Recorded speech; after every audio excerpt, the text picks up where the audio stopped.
Well, it's Nursery Rhyme Day on Daily Strength. Welcome, this is Joe Stowell. Let's talk about Humpty Dumpty days.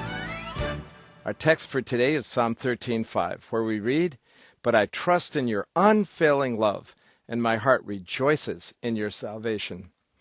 Have you ever stopped to think about the fact that children's nursery rhymes are a little bizarre? Take, for instance, the depressing tale of Humpty Dumpty.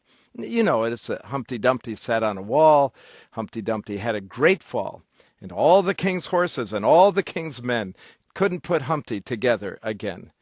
While I wonder about the wisdom of entertaining little kids with such a grim tale, I have to admit that I'm a little confused. Why would an egg sit on a wall in the first place? And what exactly would we expect the horses to do about it? So why are we pinning our hopes on them? A great bumper sticker expresses the convictions of a conspiracy theorist, stating, "Humpty Dumpty was pushed." But as silly as all of that is, we have to admit that there are days that you and I feel a lot like Humpty Dumpty. The broken pieces of life seem hopelessly shattered, and for the life of us, we don't have a clue about how to put them back together again. So what do we do when life has us in pieces at the bottom of the wall? I'll tell you what we do. We read and embrace the truth of Psalm 13.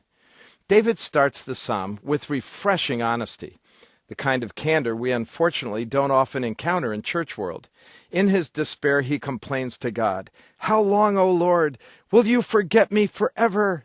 He feels hopeless, and worse yet, abandoned by God. So in desperation, he throws himself on the mercy of God, pleading, "Look on me and answer, O Lord my God.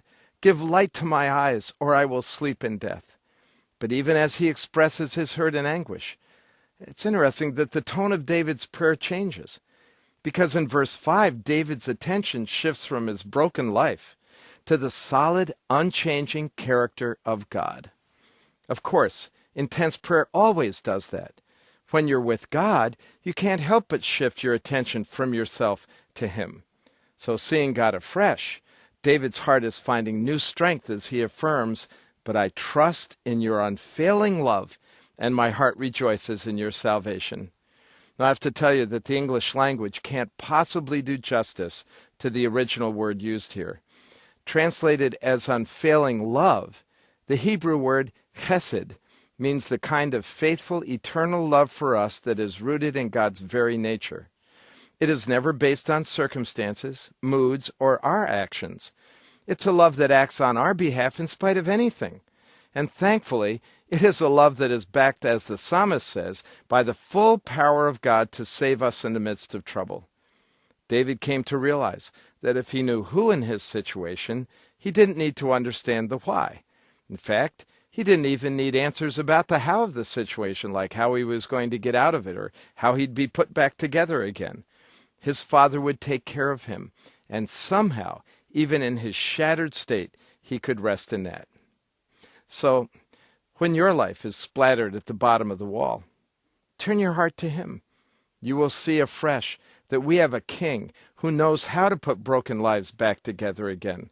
With the assurance of God's unfailing love for us, regardless of our circumstances, we can rest assured that he ultimately will do for us what no one could do for poor Humpty Dumpty.